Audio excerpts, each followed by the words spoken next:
June 6, 2001. The Staples Center in Los Angeles. Game 1 the NBA Finals.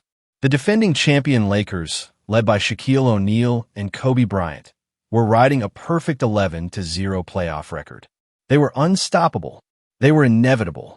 And then, with 47 seconds left in overtime, Allen Iverson crossed over Tyronn Lue so hard that Lue stumbled backward. And as the shot went up and swished through the net, Iverson stepped right over the fallen defender. It wasn't just a basketball move. It was a statement. It was a declaration of war against everything the NBA establishment represented. That step over became one of the most iconic moments in finals history, but it was so much more than a highlight reel play. It was the culmination of everything Allen Iverson stood for: raw talent over rigid discipline, street authenticity over corporate polish, individual expression over conformity. Here was a player who stood just 6 feet tall, who came from nothing, who refused to bow down to anyone or anything, stepping over not just Tyronn Lue, but over every expectation, every limitation, every rule that said he couldn't succeed on his own terms. Iverson was the NBA's ultimate anti-hero.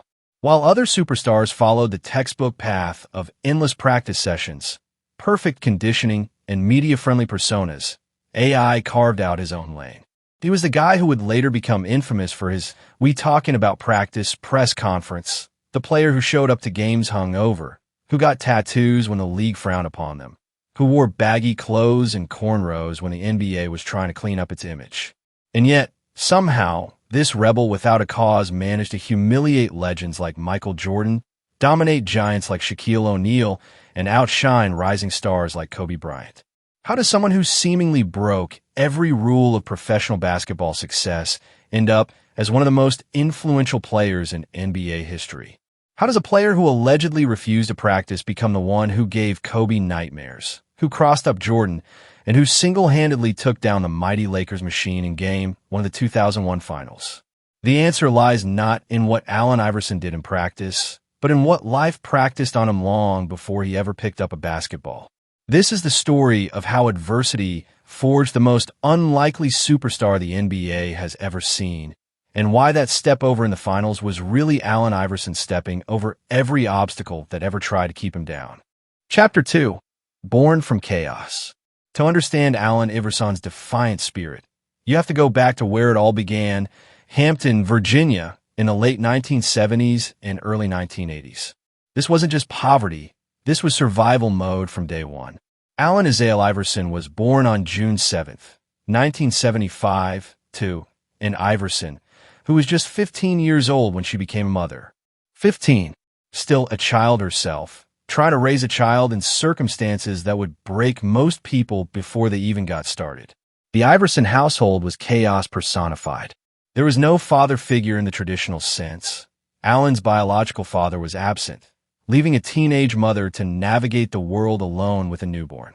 They moved constantly, sometimes living with relatives, sometimes in apartments where the electricity got cut off so frequently that candlelight became normal. Heat in the winter was a luxury they couldn't afford, and would wrap her baby in every piece of clothing they owned just to keep him warm through the night. When Allen was 4 years old and met Michael Freeman, who would become the closest thing to a father figure in Allen's early life. But Freeman's presence came with its own set of complications.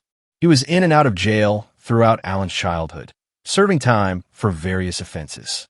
When he was around, there was stability of sorts, but that stability was always temporary, always hanging by a thread. Allen learned early that the people you love can be taken away from you at any moment, not by choice, but by circumstances beyond anyone's control. The neighborhood itself was a battlefield. Hampton wasn't just economically depressed, it was dangerous. Drug dealers controlled street corners. Violence was commonplace. And for a young black boy growing up without a father, the streets offered both opportunity and destruction in equal measure. But an Iverson wasn't having it. She was fierce, protective, and determined that her son wouldn't become another statistic. She worked multiple jobs, cleaning houses, working in factories, doing whatever it took to keep food on the table and keep Allen away from the corner boys who promised easy money. This environment forged something unique in Allen Iverson's character, a loyalty that bordered on the obsessive. When you've had so little, when you've watched your mother sacrifice everything just to keep you alive, you develop a fierce protectiveness over the people who matter. Allen's loyalty to his friends, his family, and later his teammates wasn't just admirable, it was pathological.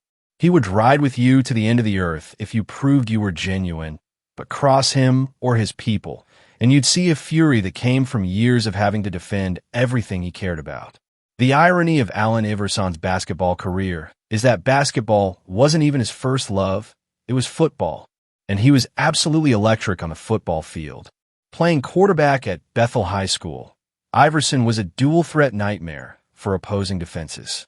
He could throw the ball downfield with precision, but more often than not, he'd take off running, leaving defenders grasping at air. His junior year, he led Bethel to a state championship, throwing for over 1,400 yards and running for another 900.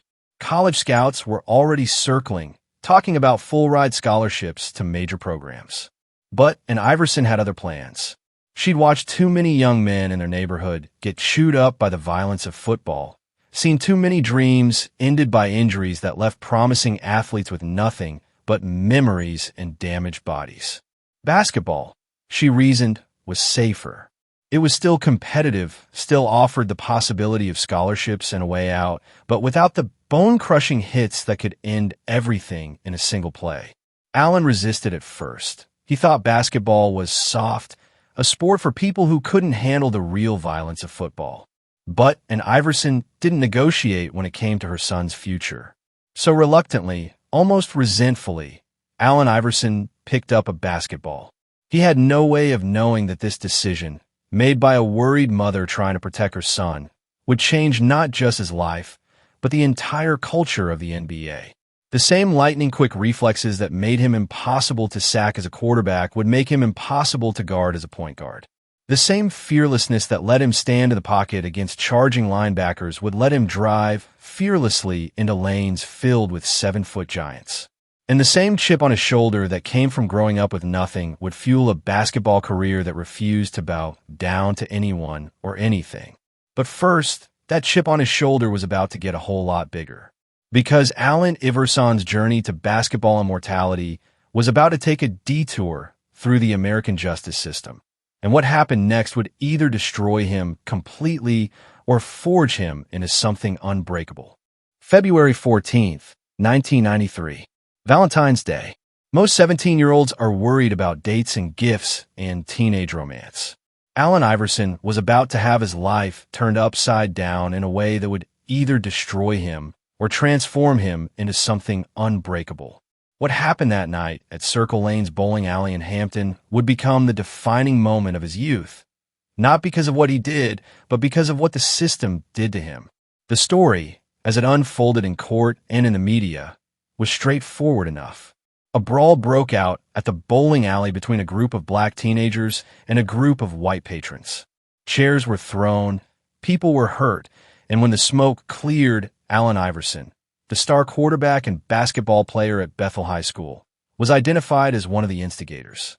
He was arrested, charged with maiming by mob, and sentenced to 15 years in prison. 15 years for a fight at a bowling alley at 17 years old.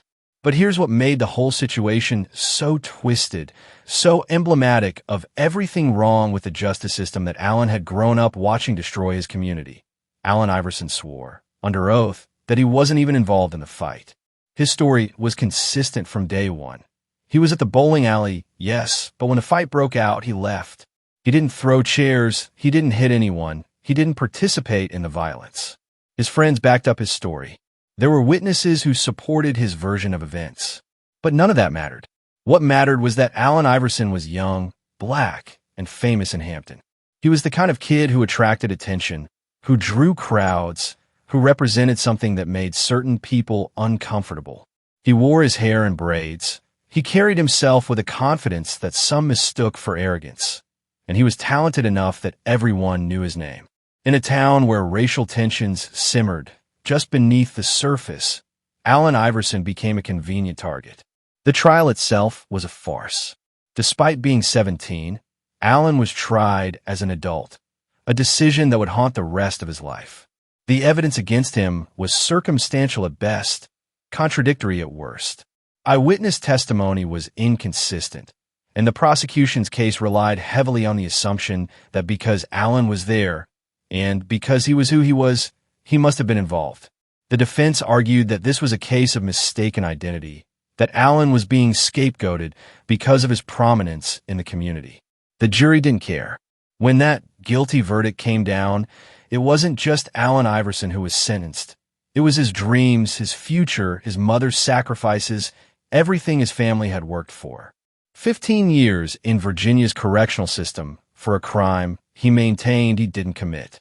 At 17, he was looking at potentially spending his entire 20s behind bars. No college scholarships, no professional sports career, no way out of the cycle of poverty and incarceration that had already claimed so many young men from his neighborhood. The 4 months Allen spent incarcerated at Newport News City Farm were hell on earth. This wasn't juvenile detention. This was adult prison, filled with hardened criminals who saw a 17-year-old celebrity athlete as either a target or a trophy. Allen had to learn quickly how to survive, how to navigate the complex social hierarchies of prison life, how to project strength even when he felt completely powerless. The skinny kid who had dominated on football fields and basketball courts was now just another inmate, stripped of everything that had made him special. But those 4 months didn't break Allen Iverson. They forged him into something harder than anyone could have imagined. Every day he spent behind bars was a reminder of how quickly everything could be taken away, how the system could crush you regardless of your innocence or guilt.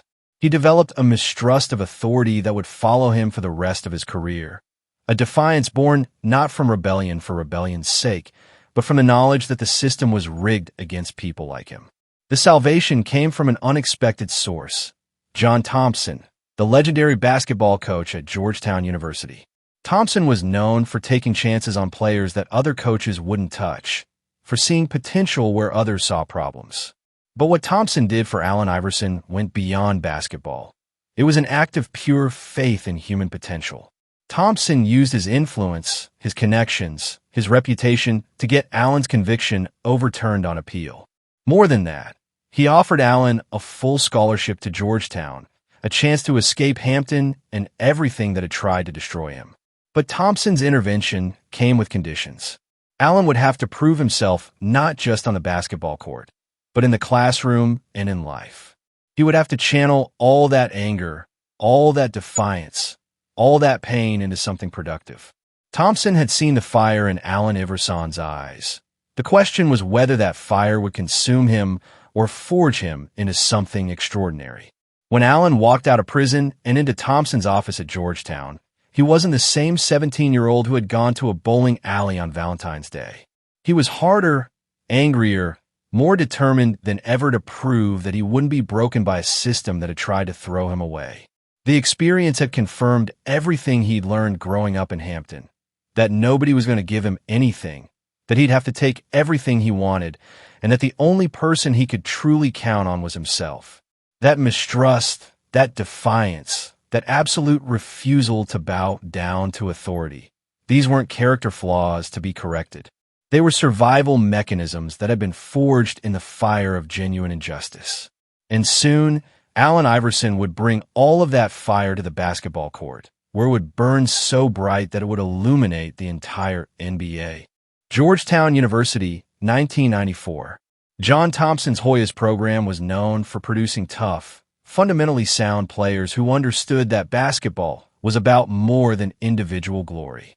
But Allen Iverson wasn't built for anyone's system except his own. From the moment he stepped on campus, it was clear that this wasn't just another talented recruit. This was a force of nature that couldn't be contained by conventional basketball wisdom. Thompson knew what he was getting into. He'd watched the tapes, seen the raw talent, but more importantly, he'd looked into Allen's eyes and seen something that reminded him of himself. A young man who'd been written off by society but refused to accept that verdict. Thompson's job wasn't just to coach Allen Iverson. It was to channel all that rage and defiance into basketball excellence while keeping him focused on the bigger picture: education, maturity, and preparation for a life beyond the game. The adjustment to college life wasn't easy. Allen went from being the biggest fish in Hampton's small pond to being just another freshman at a prestigious university. The academic requirements were demanding, the social dynamics were complex, and the basketball competition was fierce. But what Allen lacked in formal preparation, he made up for with sheer determination. He studied harder than he'd ever studied, not because he loved academics, but because failure wasn't an option. He'd seen what happened when dreams got derailed, and he wasn't going back to that life. On the basketball court, Allen's impact was immediate and electrifying. His freshman season was a revelation. Here is a point guard who played with the intensity of someone fighting for his life because in many ways he was. Every game was a chance to prove that the system hadn't broken him, that he belonged at this level, that all the people who'd written him off had made a terrible mistake. His speed was otherworldly, his handles were mesmerizing, and his competitive fire burned so bright that it elevated everyone around him. But it was his sophomore season that truly announced Allen Iverson to the basketball world.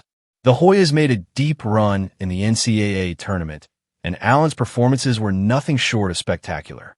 He wasn't just beating opponents, he was embarrassing them. His crossover dribble became a signature move that left defenders stumbling and crowds gasping. More than the individual brilliance, though, was his leadership. This was a 19-year-old who commanded respect from older teammates, who demanded excellence in practice, who refused to accept anything less than total commitment from everyone around him. The nickname came naturally. The answer, it wasn't just marketing, it was truth. Every time Georgetown needed a big shot, a crucial steal, a momentum-changing play, Allen Iverson was the answer. But the name had deeper meaning too. For a young man who'd spent his entire life being questioned, his character, his innocence, his worthiness, becoming the answer was a form of poetic justice. By his junior year, the whispers had become a roar. NBA scouts were regular fixtures at Georgetown games, and Allen's name was being mentioned alongside the top prospects in college basketball. But there was a problem. His family needed him.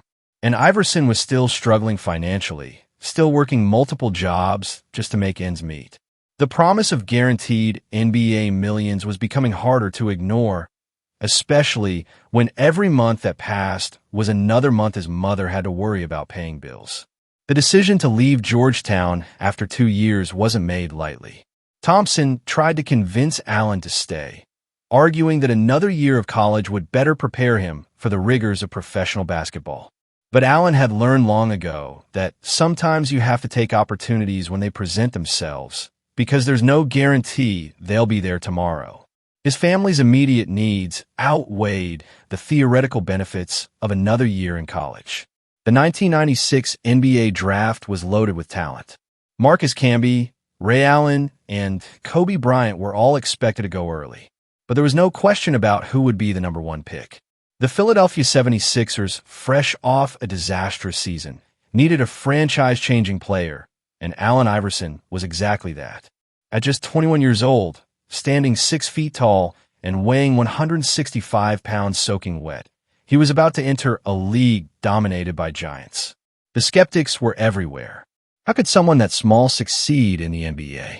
How could a player with such an unconventional style fit into the structured systems of professional basketball? How could someone with Allen's background and attitude handle the pressures of being the face of a franchise? The questions were familiar. Allen had been answering doubters his entire life. His rookie season silenced most of the critics immediately. Allen averaged 23.5 points per game, 7.5 assists, and 2.1 steals, earning Rookie of the Year honors in a landslide. But statistics only told part of the story. What made Allen Iverson special wasn't just his production. It was his impact on the culture of the game. He brought a street authenticity to the NBA that had been sanitized out of the league's image. His cornrows, his tattoos, his baggy clothes, his unapologetic attitude. All of it represented a new generation of player who refused to conform to traditional expectations. And then came the moment that defined his arrival as a superstar. March 12, 1997, Philadelphia versus Chicago. Michael Jordan and the defending champion Bulls were in town, and everyone expected the rookie to be overwhelmed by the magnitude of the moment. Instead, Allen Iverson put on a show for the ages. With the game on the line, he sized up Jordan one-on-one, hit him with a crossover that sent his airness stumbling backward, and calmly knocked down a jumper that sent the crowd into delirium. It wasn't just a basketball play. It was a changing of the guard. The old king was still on his throne, but a young pretender had just announced that his time was coming. Jordan later said that the crossover didn't bother him. That was just good basketball. But everyone who was there that night knew they'd witnessed something special. Allen Iverson had just crossed up the greatest player in basketball history, and he'd done it with the confidence of someone who believed he belonged on the same court. The crossover became an instant classic, replayed endlessly on highlight reels and etched into NBA folklore. But for Allen Iverson, it was validation of everything he'd believed about himself since he was a kid in Hampton. He wasn't just surviving in the NBA. He was thriving, dominating, proving that talent and heart could overcome any disadvantage in size or conventional wisdom. By the end of his rookie season, Allen Iverson had transformed the Philadelphia 76ers from an afterthought into appointment television. Attendance was up, merchandise was flying off the shelves, and suddenly everyone wanted to see what the answer would do next. He'd gone from prison inmate to NBA superstar in less than 4 years, proving that sometimes the most unlikely heroes make the biggest impact. But this was just the beginning. Allen Iverson hadn't just arrived in the NBA. He was about to reshape it in his own image, one crossover at a time. Larry Brown was everything Allen Iverson was not. Where Allen was instinctive, Brown was methodical. Where Allen was spontaneous, Brown was structured. Where Allen believed in raw talent conquering all obstacles, Brown believed in discipline, preparation, and doing things the right way. When the Philadelphia 76ers hired Brown as head coach in 1997, they were essentially setting up the most fascinating clash of philosophies in modern NBA history. Brown looked at Allen Iverson and saw unlimited potential being wasted by poor habits. Iverson looked at Brown and saw another authority figure trying to dim his natural brilliance with unnecessary restrictions. From day one, these two strong-willed men were on a collision course that would either destroy the franchise or forge something legendary. The battles were epic and constant. Brown demanded that players show up early for practice, that they run every drill with precision, that they buy into his defensive schemes without question. Allen showed up when he felt like it, played with an improvisational flair that couldn't be coached, and bristled at any attempt to constrain his creativity. Brown would bench Allen for missing practice. Allen would respond with 40-point games that made the benching look foolish. It was basketball's version of an unstoppable force meeting an immovable object. The media ate it up. Every day brought new reports of friction between the superstar and the coach. Brown would make passive-aggressive comments about certain players needing to be more professional. Allen would respond with comments about coaches needing to understand what it took to be great. Teammates were caught in the middle, forced to choose sides in a war that seemed to have no end. By the 1999 to 2000 season, the situation had reached a breaking point. Trade rumors swirled constantly. Allen to the Lakers, Allen to the Knicks, Allen anywhere but Philadelphia. The relationship had become so toxic that it seemed impossible for both men to coexist in the same organization. Allen was putting up incredible numbers, averaging 28.4 points per game, but the team was underachieving and everyone knew why. But sometimes the best relationships are forged in conflict, not in harmony. Gradually, both men began to realize something crucial. They needed each other. Brown needed Allen's otherworldly talent to have any chance of championship success. Allen needed Brown's structure and defensive philosophy to maximize his impact. More importantly, they began to respect each other's unwavering commitment to winning, even if their methods were completely different. The breakthrough came when Brown made Allen the team captain before the 2000 to 2001 season. It was a bold move, giving leadership responsibilities to a player who had openly defied authority for years. But Brown understood that Allen's rebellious spirit wasn't born from disrespect for the game. It was born from a desperate desire to win at all costs. Making him captain wasn't rewarding bad behavior. It was acknowledging that Allen's intensity and passion were exactly what the team needed. Allen embraced the leadership role with the same intensity he brought to everything else. He became obsessed with making his teammates better, with holding everyone accountable to championship standards. The same fierce loyalty that he'd shown his family and friends in Hampton now extended to his teammates. He would fight for them, protect them, and demand excellence from them in equal measure. The 2000 to 2001 season was magical from the start. The 76ers played with a desperate intensity that reflected their leader's personality. They weren't the most talented team in the league, but they were the hungriest, the most determined, the most unwilling to accept defeat. Allen was having an MVP-caliber season, averaging 31.1 points, 4.6 assists, and 2.5 steals per game, while leading Philadelphia to the best record in the Eastern Conference. But individual success meant nothing without team success, and Allen knew it. Every game was played with playoff intensity because Allen understood that this might be his best chance to reach the NBA Finals. The supporting cast was solid, but not spectacular. Dikembe Mutombo anchoring the defense, Eric Snow running the point when Allen played off the ball, Aaron McKie providing versatility off the bench. They weren't household names, but they were warriors who bought into Allen's vision of what the team could become. The playoffs were a revelation.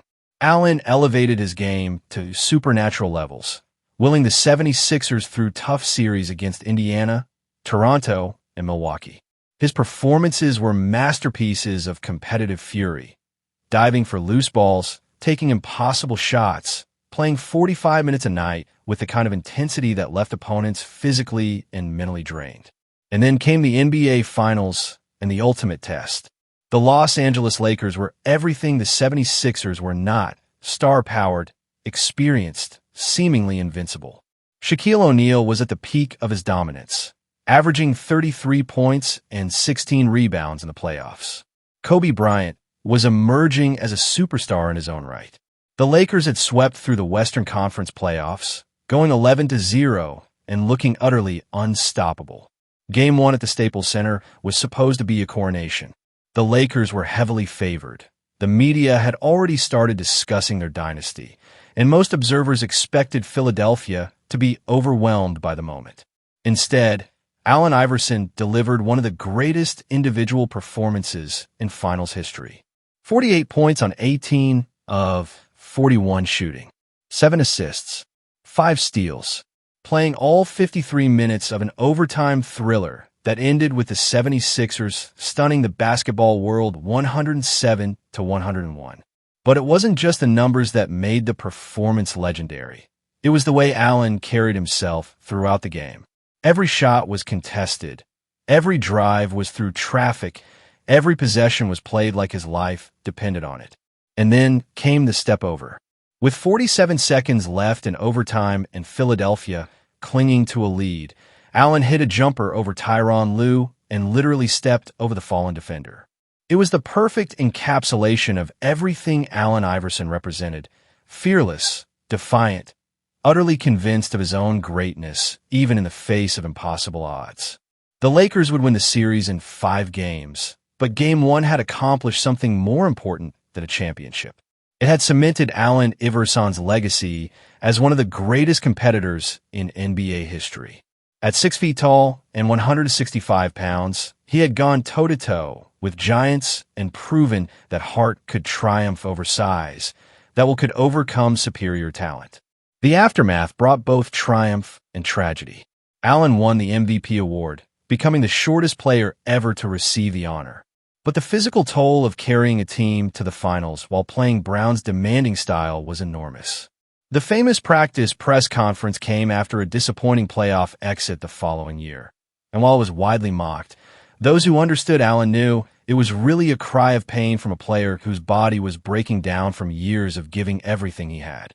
The relationship with Brown eventually fractured again, leading to trades and coaching changes that marked the beginning of the end of Allen's prime years.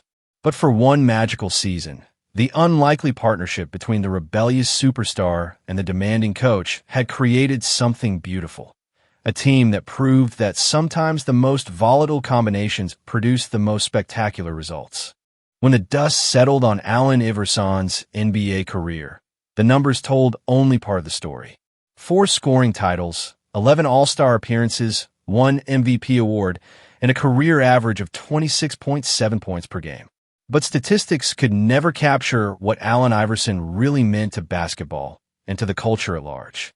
His true legacy wasn't measured in championships or individual accolades. It was measured in the lives he changed and the barriers he broke. Before Allen Iverson, the NBA had a very specific image of what a superstar should look like. Clean-cut, media-friendly, corporate-approved. Allen shattered that mold completely. His cornrows, tattoos, and baggy clothes weren't just fashion choices. They were statements of authenticity in a league that had been trying to sanitize itself for mainstream appeal. He showed an entire generation of young players that they could be successful while staying true to who they were. The cultural impact was immediate and lasting. Suddenly, players across the league were getting tattoos, wearing jewelry, expressing themselves in ways that would have been unthinkable just a few years earlier. Allen didn't just open the door for this kind of individual expression. He kicked it down completely. Players like Carmelo Anthony, Chris Webber, and countless others have openly credited Allen with showing them that it was okay to be themselves in a league that often demanded conformity. Of course, authenticity came with a price. Allen's run-ins with the law, his brief flirtation with a rap music career, and his sometimes volatile relationships with coaches and teammates provided ammunition for critics who argued that he was a bad influence. The irony was that many of these same critics had no problem celebrating his competitive fire and clutch performances when it suited their narratives. The myths surrounding Allen's post-career financial situation became almost as famous as his playing career. Stories circulated for years about him going broke, losing everything to bad investments, and poor financial decisions. The truth, as it often is, was more complicated. Allen had secured his family's future through a trust fund from his Reebok deal that wouldn't fully vest until he turned 55, ensuring that regardless of his spending habits, his children and grandchildren would be financially secure. But perhaps the most important truth about Allen Iverson's legacy is this. He proved that you could reach the pinnacle of professional sports without compromising your identity. In an era when athletes were increasingly becoming corporate brands, Allen remained defiantly human, flawed, passionate, real. He showed millions of kids from similar backgrounds that the system couldn't break them if they refused to be broken. Allen Iverson never won an NBA championship, and his critics will always hold that against him. But his impact on the game and on American culture was more significant than any ring could have been. He was basketball's first true rock star, a player who transcended sports to become a symbol of authenticity and perseverance. He opened doors for future generations of players to express themselves, to be individuals rather than just athletes. The step over in Game 1 of the 2001 Finals wasn't just Allen Iverson stepping over Tyronn Lue.